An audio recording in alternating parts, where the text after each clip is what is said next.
My name is Jesse Climans, and my pronouns are he, him, his. I am a principal in North America at BDP and a director of Human Space, an inclusive design practice at BDP. Welcome to today's Design for Inclusion webinar series, where we discuss topics related to designing for a more inclusive world. Before we begin, I would like to take this moment to acknowledge our relationship and history with the Indigenous peoples of Canada. The land I am situated on today is the traditional territory of many nations, including the Mississaugas of the Credit, the Anishinaabeg, the Chippewa, the Haudenosaunee, and the Wendat peoples, and is now home to many diverse nations, Inuit and Métis peoples.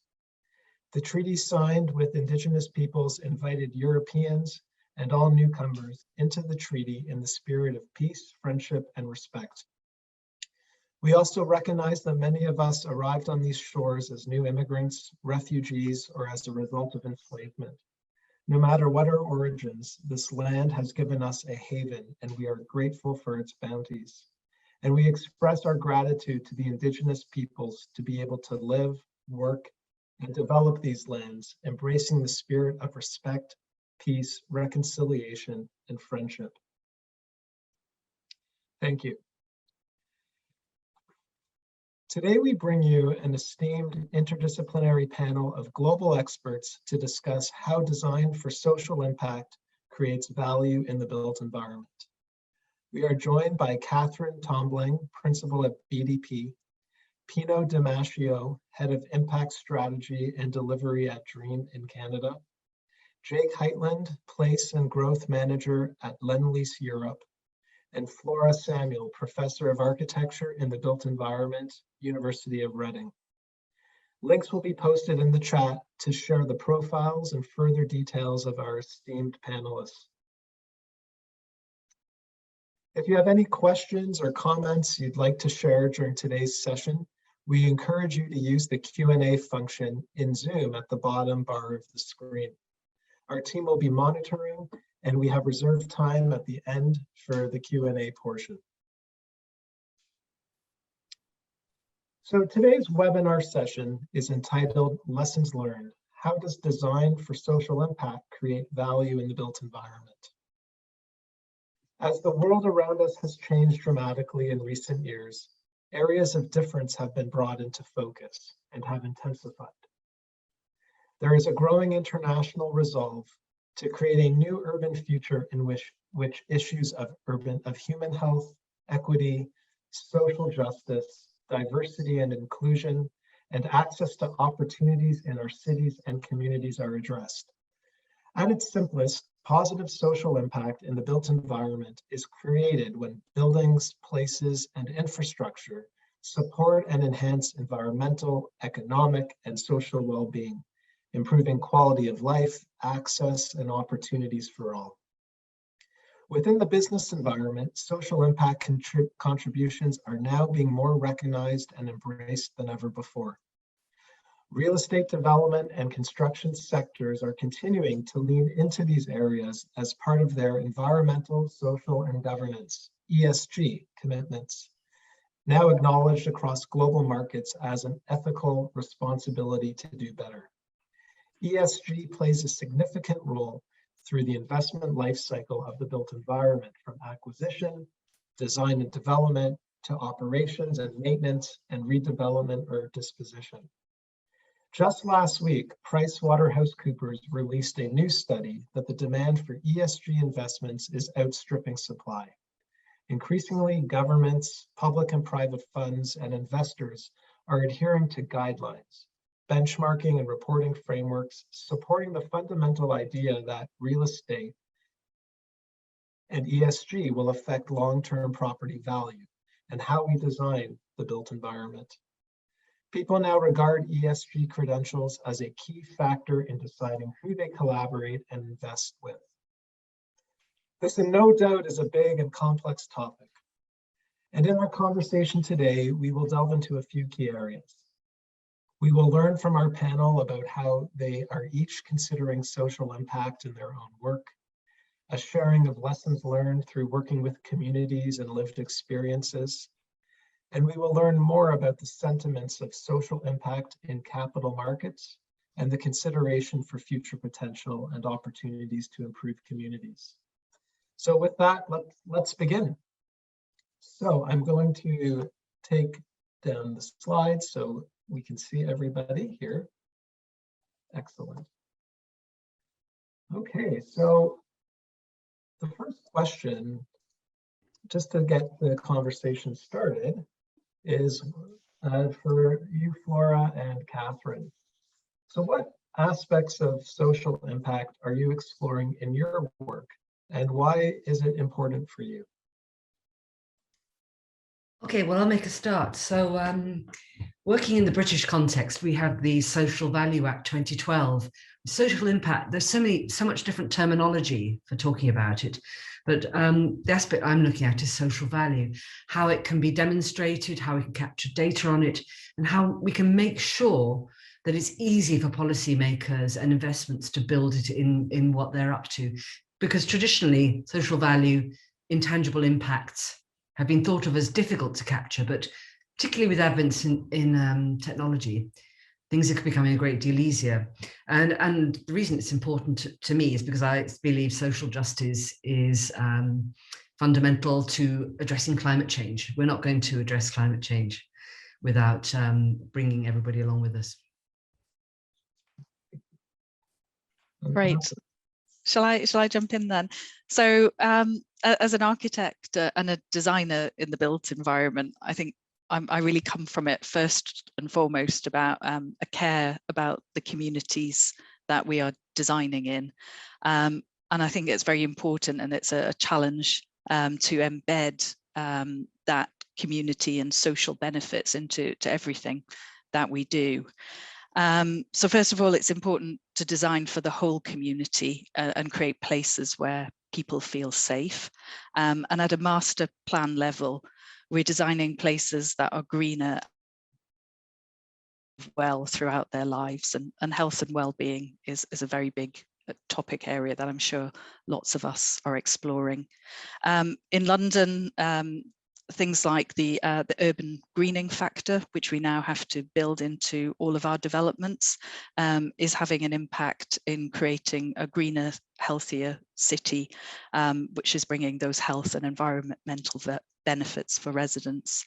But it's also about creating equitable places with a mix of housing and tenures, and through our designs, looking at how we can create great places of high quality for everybody, and making sure that there is no distinction between tenures. But we also need to think about building into the plan flexibility and the ability to support a community that gives each resident the best chance to succeed and thrive. So including places that are suitable for local business and services, and really thinking about what the whole needs of that community might be to create a real place and support them as they develop and grow. Great, thank you. And so I'll just shift over to Pino and Jake. How are you contributing to the realization of inclusive communities? Thanks, Jesse. Maybe I'll start it off, and I'll talk it from a development and a real estate company perspective, not necessarily a design one. For those who don't know Dream, we're a Canadian-based real estate company. We're involved in different asset classes across North America and into Europe. A growing emphasis on mixed-use urban communities as well. Much of our interest, is kind of ingrained in the culture of the company in terms of promoting, better communities and inclusive communities. The last few years, we've really had a strong emphasis on developing an impact focus for the company, which really goes a lot beyond just ESG and more thinking about how do we actually contribute to, to positive social and environmental outcomes in the work that we are doing. We've created under that umbrella kind of three main areas of actions around environmental sustainability, increasing affordable housing, and in developing inclusive communities. I've specifically been working across our teams in the past year and a half on thinking, what does that mean on the inclusive side. What can we actually do? I'd say it's a work in progress for all of us as we learn, as we build out the communities, as we work with our communities. We're both a developer and a property manager, so we're involved kind of at the latter end too, also in terms of working on the ground with tenants and community members. So I think the areas where we're focusing on right now is one is simply building mixed income communities and maximizing to the extent we can affordable housing components within those. In some places they're easier to do, in some places they're more difficult to do, but we've got a fairly large pipeline of over 2,500 units now, with every year about 200-300 more units kind of being completed and coming on. So I think that's an important part of what we are doing. Related to that, we started a Dream Community Foundation, and we're working closely with them on actually programming inside our community. So it's not just terms of the design, but actually working with our community members, finding out what kind of programming brings people together. How do you actually create friendships in the buildings we own, in the spaces we own? How do you think of amenity spaces, not just as private spaces for people to consume, but actually community spaces for people to come together, and all kinds of different programs come into place. A couple other things then, which are slightly different than that. One of them, we've actually developed a social procurement strategy and policy, and that is simply the idea that as we operate our buildings, as we develop our buildings, we are spending money on a lot of different activities, and we would like to work with traditionally marginalized communities on having access to some of those projects, both from businesses and from jobs that are created. So that's a large part of our focus right now. And then also in the Canadian context right now, we're also increasingly working with Indigenous communities, and not just the design aspect in our in our projects, but actually on economic participation on some of those projects and dealing with reconciliation issues. So that kind of captures generally what we're trying to do at the moment. Great, thank you, Pino. And over to you, Jake. Great, thanks, Jesse. I think I might echo a few things that everyone said so far. So I work for Lendlease Europe here in London, and we work across a series of usually £1 billion plus massive regeneration projects, complete mixed use. So I kind of always define it as chunks of city. It's never one or two buildings. It's extension of that kind of urban realm. And I would sort of describe myself as a sort of passionate generalist, but sort of systems changer. There's never going to be any silver bullet to any of these kind of interconnected, interdisciplinary issues. To Flora's point, that we're not going to have climate change without social justice. Or we're not going to have climate justice, excuse me. And I think from an inclusivity perspective, some of the things we've been pushing probably a few years ago now, we sort of had a conversation around loneliness and mental health in the built environment, excuse me.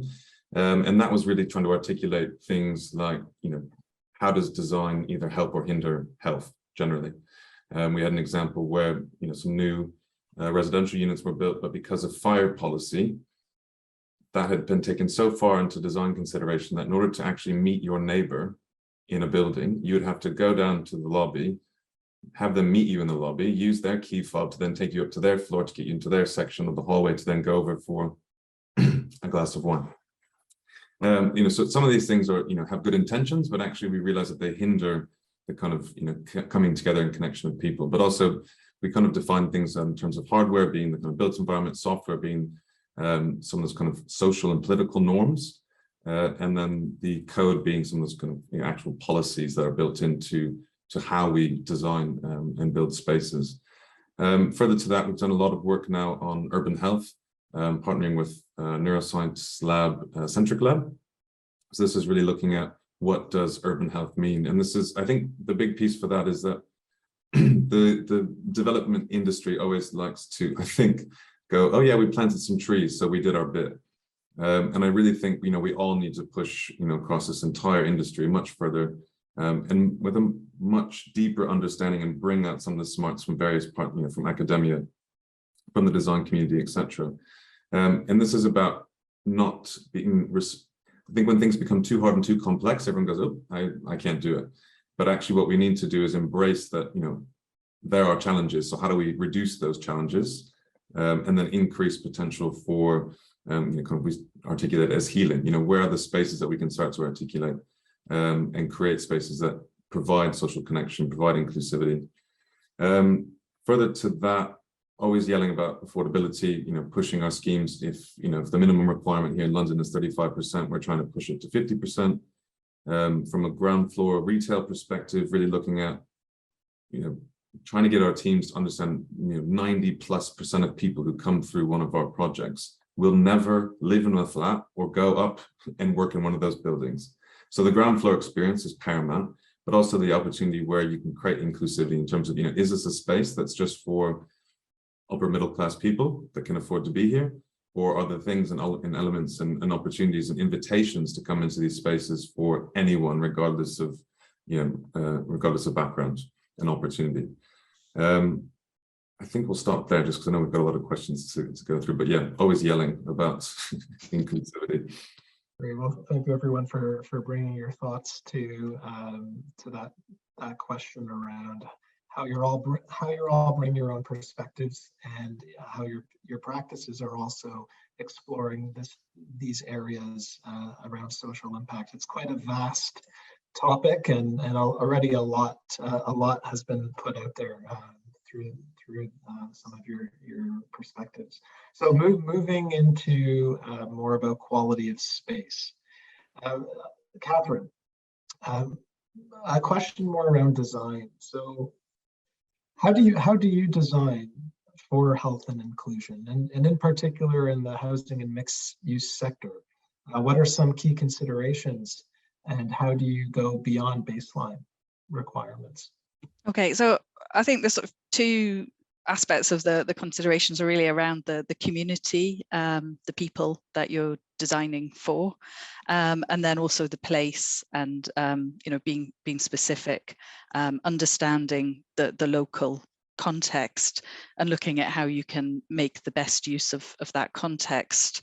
And within that context, there are good assets that are going to generate value to the site in lots of different ways. If you can release value from that context, that can also contribute to give you greater ability in your design and what you can achieve, and you can generate greater social value from that as well.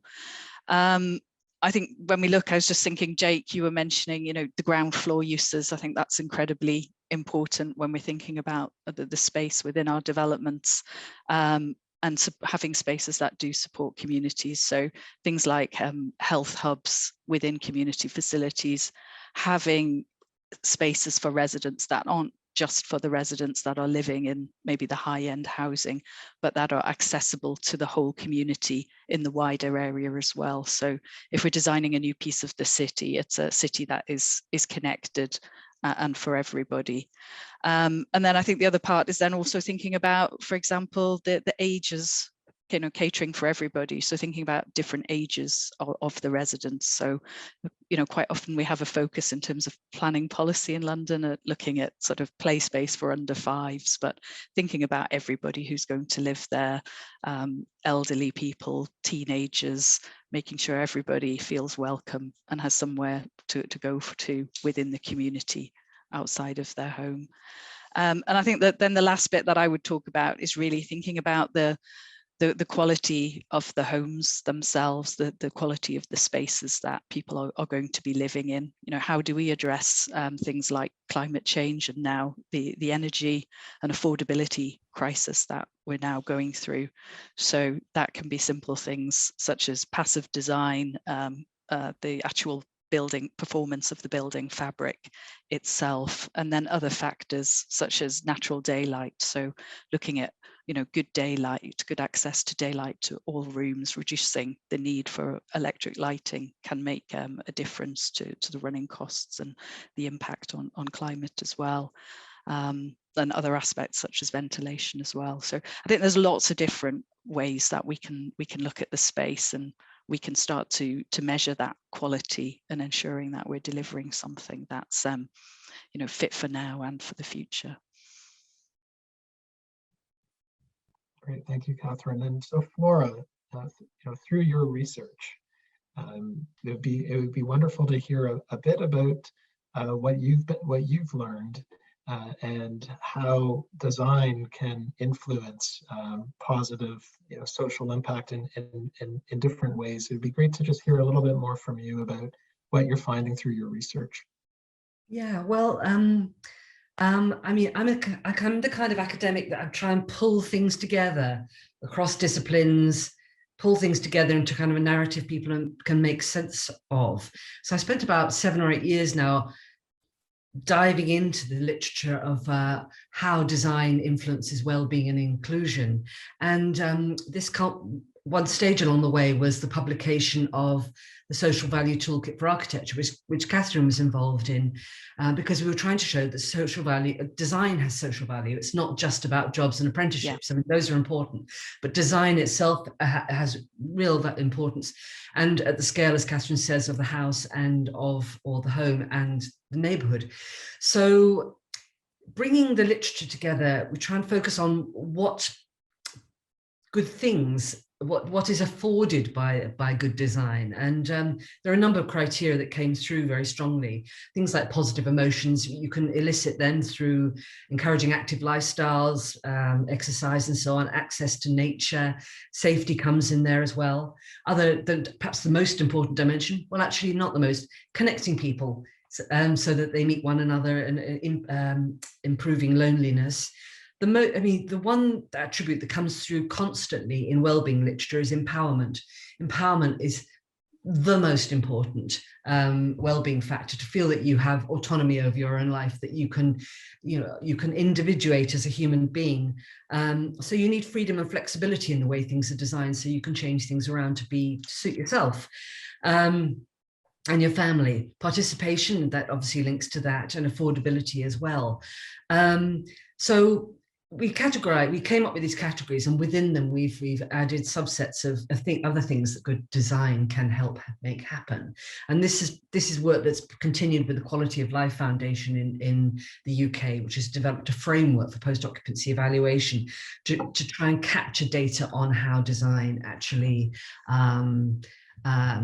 impacts on well-being. I mean, architects, we're all taught about people like Hermann Hertzberger in the 60s and 70s designing a washing up sink with a window. You could see the kids' playground. These little incidents are amazing moments for social value, for inclusion.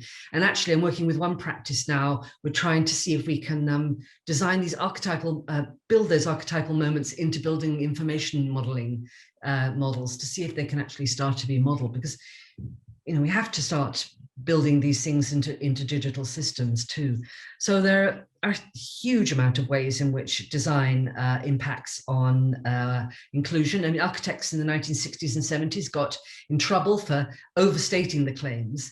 Obviously having enough money to eat is number one important thing, but design can really impact on how people interact with other people. And if so much research is showing, if you can extend people's networks by just one increment, they meet one new person they might not have met before, and whole life-changing things can emerge out of that. I think we're just developing more and more data on this stuff, and we've got to shout about it. Great, thank you, Flora. So I'm just going to shift the topic. So we've spoken about quality of space, and I'd like to shift more now towards working with communities and lived experiences. So Jake, how do you at Lendlease work with communities? Yeah, good question. This is something that's been an evolving practice for many years now. And traditionally, I think one element of our industry that's probably been a bit shame-filled, because I think typically I've been in meetings in the last few years where planning consultants who are doing some of the community consultation are, so do you want to tick the boxes? So there's a feeling within that entire industry, which is just, we're just here to kind of get it through planning and do the bare minimum so that we can get a building improved. We've got new technologies coming forward. Platforms like Commonplace are really good in terms of making these questions more accessible. You know, in the UK, we still have planning permits and changes to local areas being advertised on documents printed off of Word, put in a bit of plastic and taped to a lamp post. You know, so I think it's, you know, not many people are going to see that, and you know, they're definitely not going to be able to engage with that. So we have a long way to go there.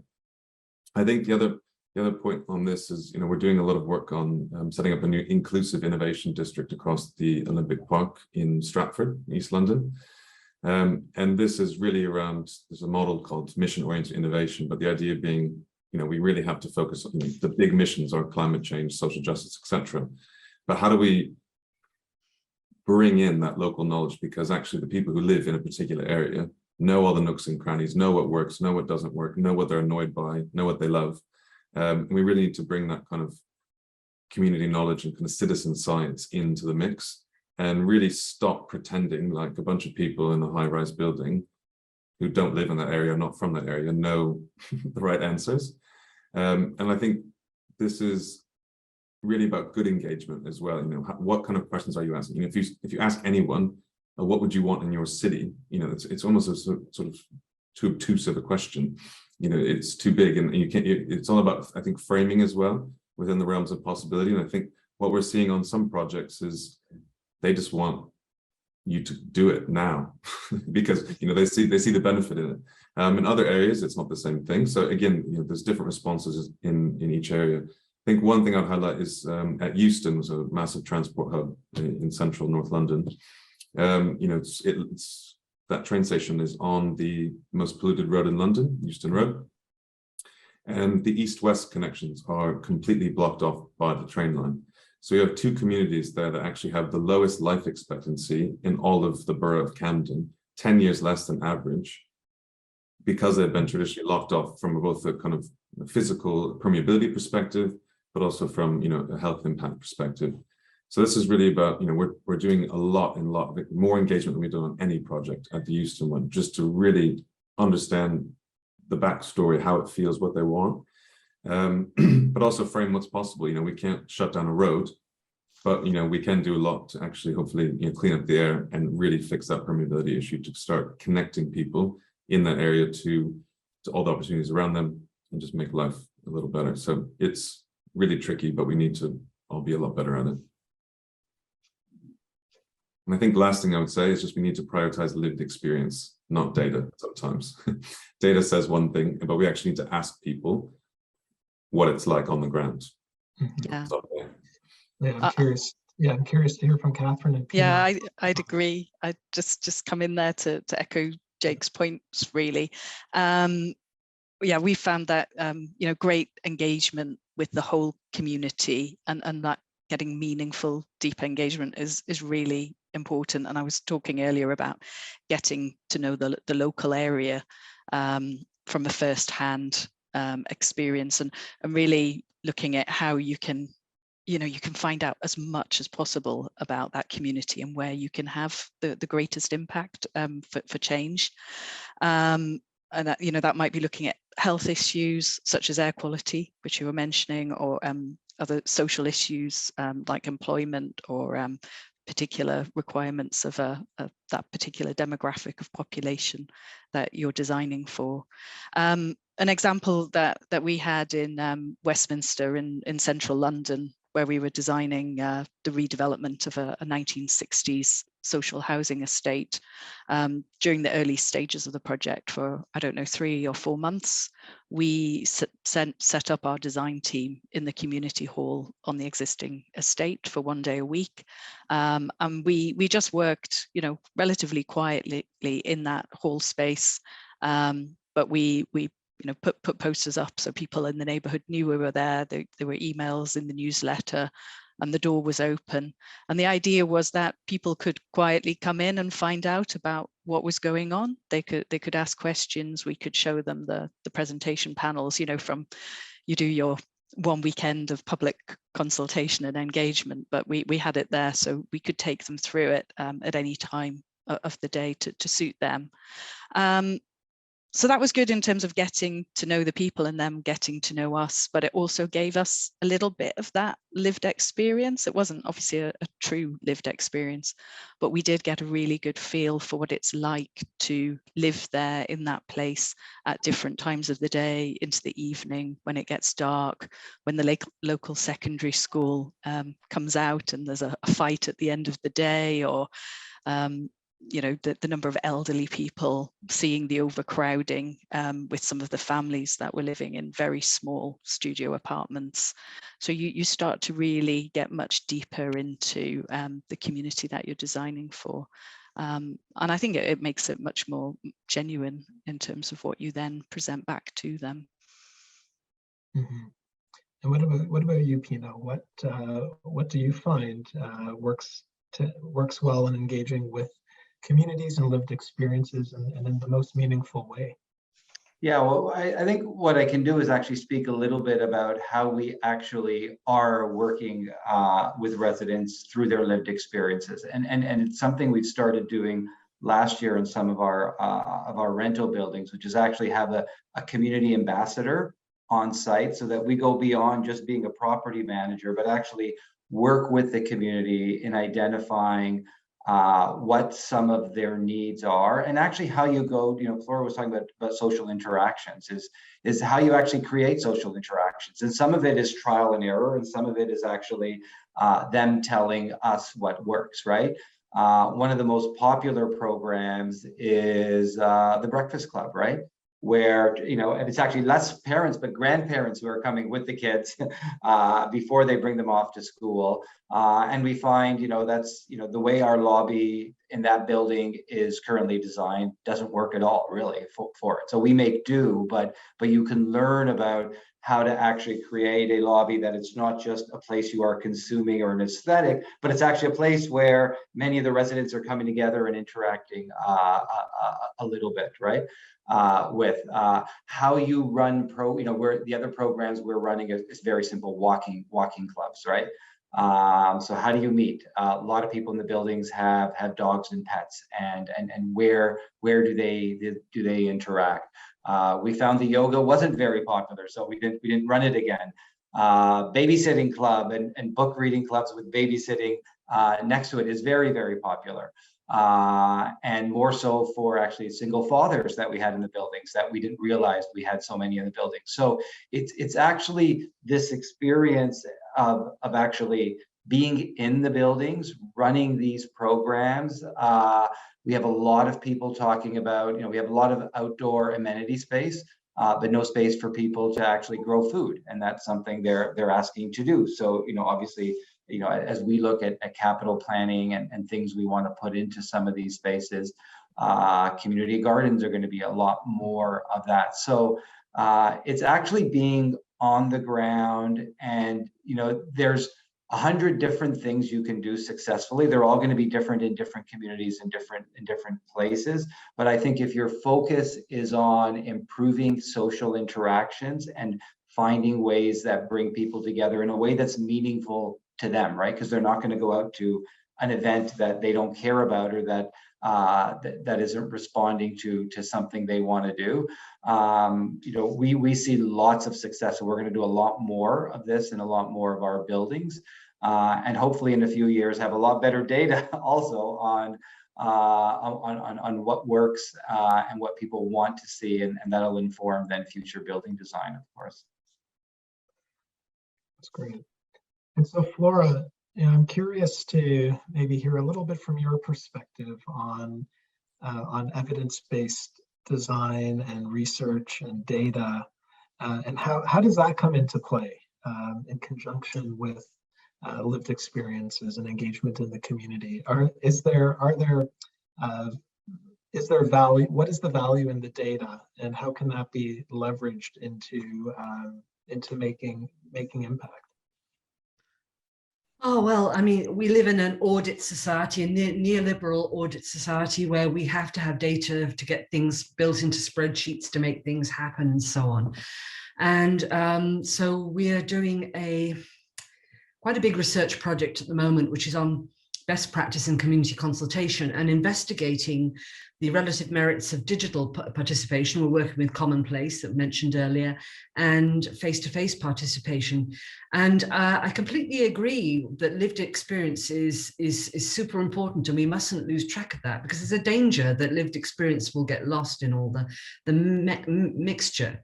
So we're working with communities to make social value maps of what they value in the area, what they think needs to happen in their places. And these maps are being made with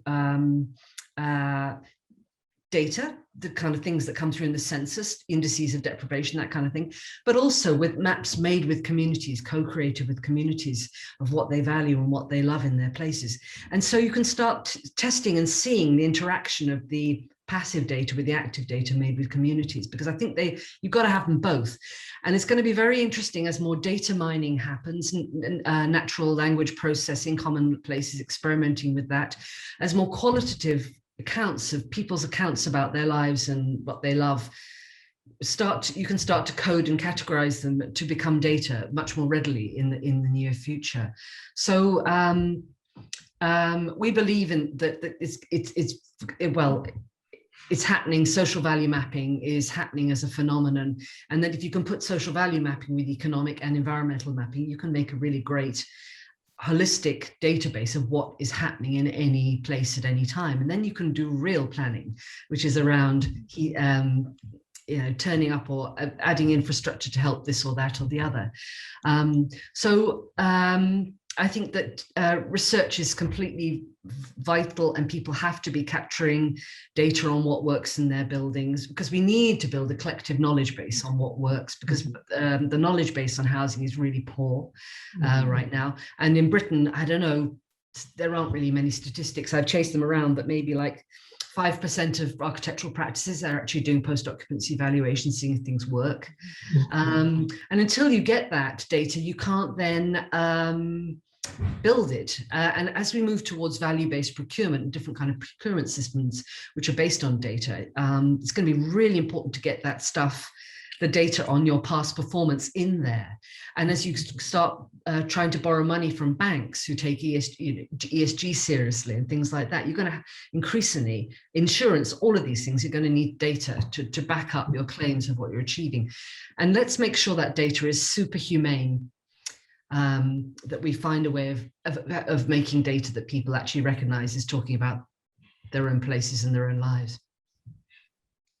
Thank you, Flora. And so I guess to the others in the group today on the call, does data inform your design work, your development work, your operations of your sites? In what way do you leverage data to benefit building occupants or the broader community? I'd love to just hear any thoughts on that.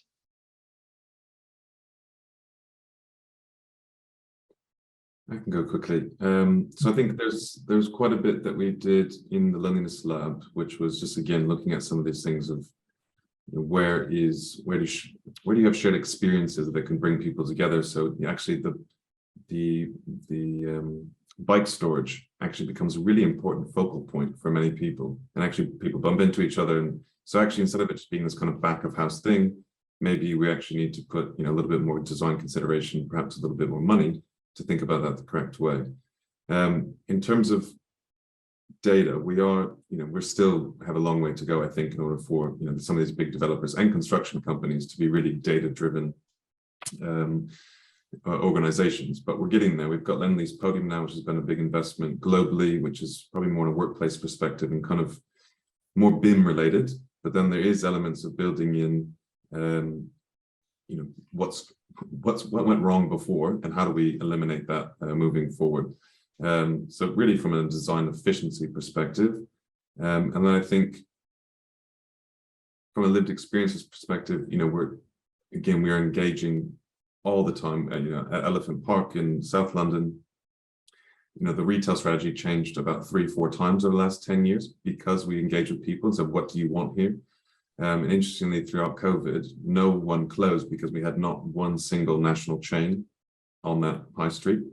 And actually, it's all local people, local businesses, and local people supporting their local businesses. So it actually creates this sort of inclusive dynamic where people are feel compelled start to do this. So, so we're sometimes it's data in a spreadsheet, as Flora mentioned, and sometimes it's just sort of felt lessons and felt data that we know inherently because we've had these conversations, which isn't always easily captured in an Excel spreadsheet, thankfully. Thank you, Jake.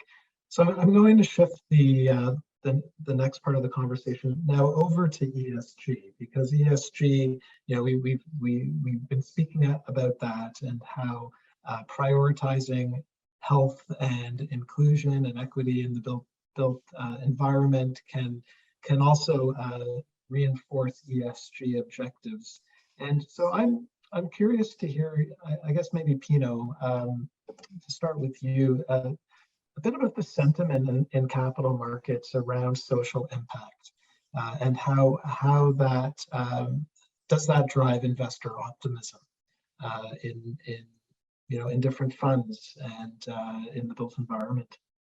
Yeah, it's very, very interesting. I mean, the simple answer is yes, absolutely, that investors are seriously interested in understanding what kind of impact, specifically social impact, a project may be having, and are definitely interested in investing in projects that can demonstrate that they are having positive outcomes, right?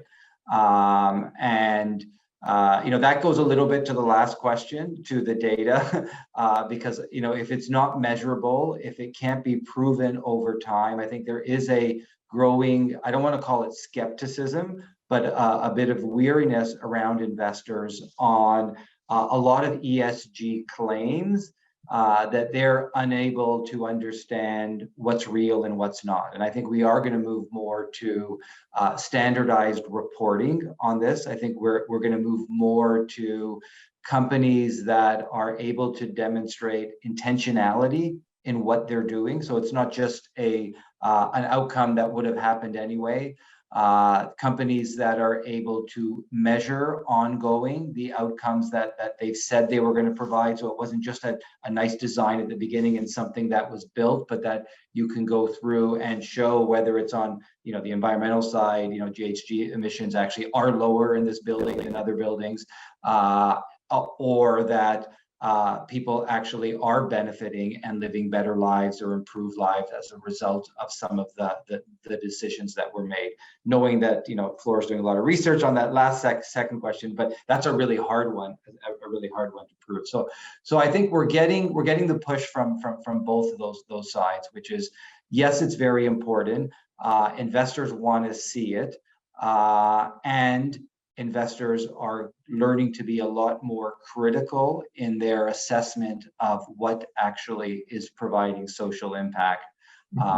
And we're all going to have to get better on measuring social impact and reporting social impact in order to close the loop on that and actually do what I think we all want to do, which is shift investment to more positive things.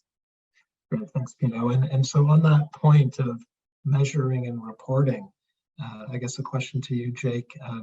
Do accreditations help? How do you create quantifiable metrics that can be shared with the investor community? Yeah, so I think I'll answer that question by probably answering a bit more on the first question, which is, we're really seeing, we're having a lot of conversations at the moment where basically I think we pointed out at the beginning that there's an increase in demand from investors and a lack of supply of projects that can very clearly demonstrate if you invest in this project, you will have this, this, and this outcome. But I think this really illustrates, I think, one of the biggest problems in our entire industry that I've been upset about for many years now, which is we've got short-term capital cycles and we have long-term 15, 20-year projects. It takes decades to really transform cities, and they're kind of always changing, always regenerating. But you have short-term capital cycles and long-term vision, long-term projects, which inherently do not match up. So when there's a sort of, as I point out, sort of neoliberalist approach to some of this, it's a nice to have, but then it's not quite always followed through in terms of in terms of what they actually are trying to aspire. And I think what's actually happening in the capital markets at the moment is that the people who are putting their money into these funds that are then being managed and invested are saying, what's my money doing? And what kind of impact is that having? Which is a great, great turn, I think, overall, because it's not just I want an X percentage return. It's now I want to know, are we helping decarbonize the built environment? Are we helping increase the percentage of affordable housing? Are we increasing the health and well-being metrics? Are we increasing job opportunities, etc.? And what we're seeing is that there is a potential kind of upside from a developer perspective, where if you can, and basically what we're seeing is that some of them want to pick maybe 2 or 3 that are important to that particular fund. So it's not going to be 20 metrics. I think it'll be too complex, too onerous. The governance behind it will be, saying to that data point, how do we create those metrics? And I think to the point around certifications, some help, some don't. There's so many, and they're so different across regions. And when you have global capital, they kind of go, well, actually, I don't even want to participate in that if there's a different one in America, a different one in Europe, and different one in Australia, different one, etc. So I think it really does come down to pinpointing kind of the aspirations of that capital, and also tying that into the vision of the developer, the project, the community, etc., and saying this is what we're focusing on. And if we were to kind of go above and beyond and hit these X targets, would you consider a cheaper cost of capital, which at the moment would be really advantageous? So not massive, kind of 0.25 to 0.5 percentage points there, but over 20 years and a lot of money, that is a lot of money. So I think, again, there's the tides are blowing in the right direction. We've got the task force for climate. What was it? I always forget the acronym. The task force on climate-related financial disclosures, TCFD, which is coming in across Europe, which I think all public companies will have to start responding to. I think to Pino's point, that regulatory framework for having a reporting framework will actually probably supersede, I think, some of the certifications or of particular buildings, but actually what are companies doing on a company-wide level. I think if there's a framework that we can put into that, that would be much clearer, where I think investors would buy into as well. But overall, I'm really happy to see that kind of the sales are headed in a kind of mutually aligned direction with pressures from all sides.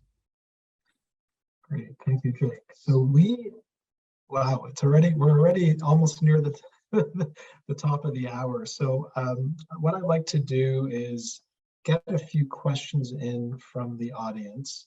There are a few that have come in.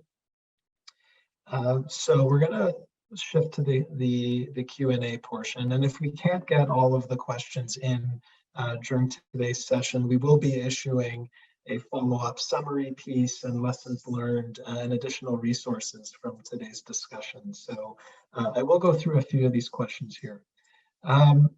So one question is about partnering opportunities. So who needs to be at the table?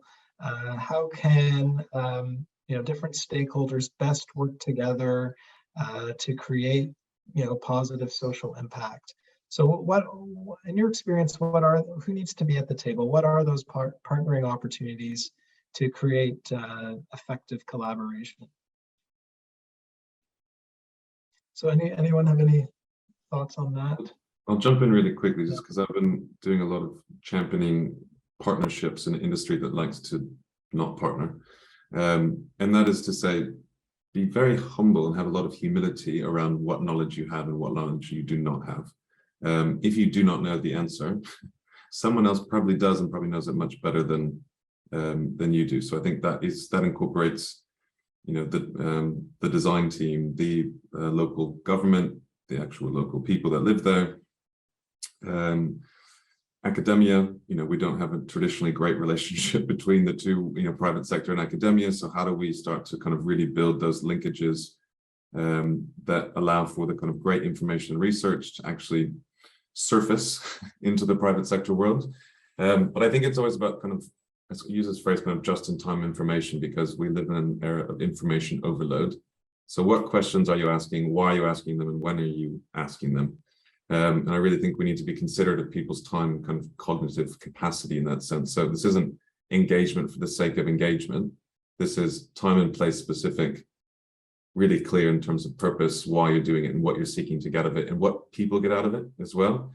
That's probably going more into kind of community engagement, but the partnering opportunities we've done so much, we didn't know about Lendlease, so we partnered with a non-for-profit collectively who was championing that in a government space. Knew nothing, I'm not a neuroscientist, didn't know much about urban health, partnered with some really smart neuroscientists out of UCL, and now we know a whole lot more. We've got people talking about health in a much more robust way than, oh, I think the health and well-being would be better if we planted some trees and some grass. And it's like, no, that's not it. So I think partnership to solve is sort of what I keep telling people in our world. Yeah, I would support everything that Jake was just saying there. I think, especially, as a developer, as a real estate manager, to think that we are going to come in and suddenly solve how to improve social impact. There's people out there doing it. They're community groups, they're nonprofits. They've been doing it for a very long time. They're well connected with the people who are living in our buildings and that we're trying to support. And the best thing we could do is expand our partnerships with those groups, bring them into our communities and support them and our residents in actually interacting together. And I think we will have much more success doing that than trying to solve every problem from scratch. Mm-hmm. I think it's also interesting on a project level in terms of clients, if you have a diverse group of client partners as well. So you might have a developer whose primary driver is to sell luxury housing and make money as well as a successful place. You might have another partner who is more maybe the local authority or a housing association who might be coming at it from a slightly different viewpoint. And I think to have those different voices around the table and create that inclusive dialogue at a sort of high level steering group perspective can create more opportunities and a more interesting design and overall generate value, not just in the social sense, but across the whole development. And we're seeing that more and more, that the big projects tend to have those partnerships, as well as the smaller partnerships of the experts that come in and collaborate as well. Thank you, Catherine. So another question that has come in here is lessons learned. How do you integrate new solutions into an older reality, following historical or cultural heritage of the area, climate targets or energy targets? So does anyone, is there any kind of lesson learned, about integrating a new solution into an older reality, and how you make that connection happen? Can I just say one word here, which is be incremental. Try out something small, see if it works. Do more of it, do less of it. Just be incremental. I think that from the research perspective, that's the only way. It's giant things plonked in a place just don't work. Yeah, I think that's where really sensitive design shows all of its merits. You really have to, and this is about getting the right design team, getting the right briefs, asking the right questions of that design team. And it's not always about spending more money or something becomes more expensive if it's a more sensitive area. It's just really about asking the right questions and getting the right people around the table to help inform that vision. And then I think, Elephant Park is a great example of this in Southwark and South London. This was a housing estate, 1,500 homes since I think the late 60s. It was really quite, and I think rightfully so, a sticky situation. It was after the 2008 financial crisis, and I think we really worked through that in a way that was the most sensitive way possible to deliver regeneration. Not all the outcomes are fantastic. But in terms of the design, communities were yelling about keeping trees, all those trees were remained, so it was, I think it's always about this kind of process of regeneration in cities, they're never sitting still. So what are the elements that we love and we want to keep, and what are the elements that we're willing to say, okay, no, that could be new. And I think it's just about having really transparent conversation about that, because things will inevitably change. So how do we make that change in the most kind of well-supported, rational, but also kind of emotionally appealing Great, thank you all. So we are close to the top of the hour, and I do have one last question for all of you. Where is this all heading? What is the future here of designing for social impact? If you were to envision where this is going, what does that look like from a design perspective, a placemaking perspective? Final thoughts. I would just say one phrase, which is the social license to operate. If you're not hitting on these metrics, you cannot do anything. You have no right to be in business. You have no right to be making or doing or designing anything if you cannot prove that you are, making this part of the city or wherever you're working better for everyone who lives in that area, and for the, of course, for the planet and the environment. It's just, and I think we also need to probably get really real about language and kind of get rid of the greenwashing. I think that's coming up as well, where we're moving past that tipping point. I think the kind of BS meter is quite high for a lot of people, and I think you'll see that, and those are your customers, those are your community members. So again, that social license to operate.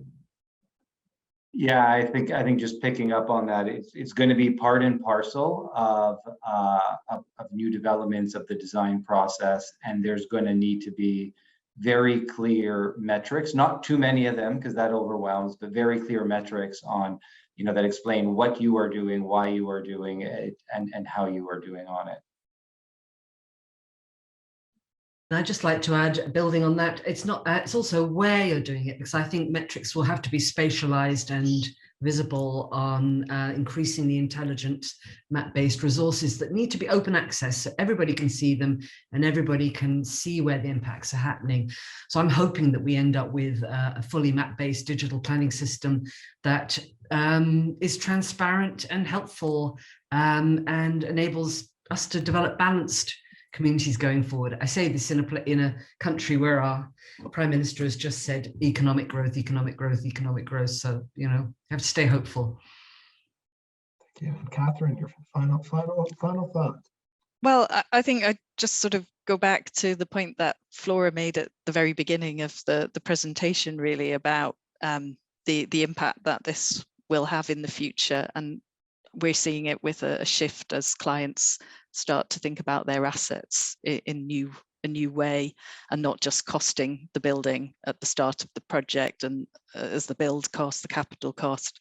We talked about whole life costing for as long as I've been an architect, but it feels that finally that shift is starting to happen in a really exciting way. So I think the future is really exciting and interesting.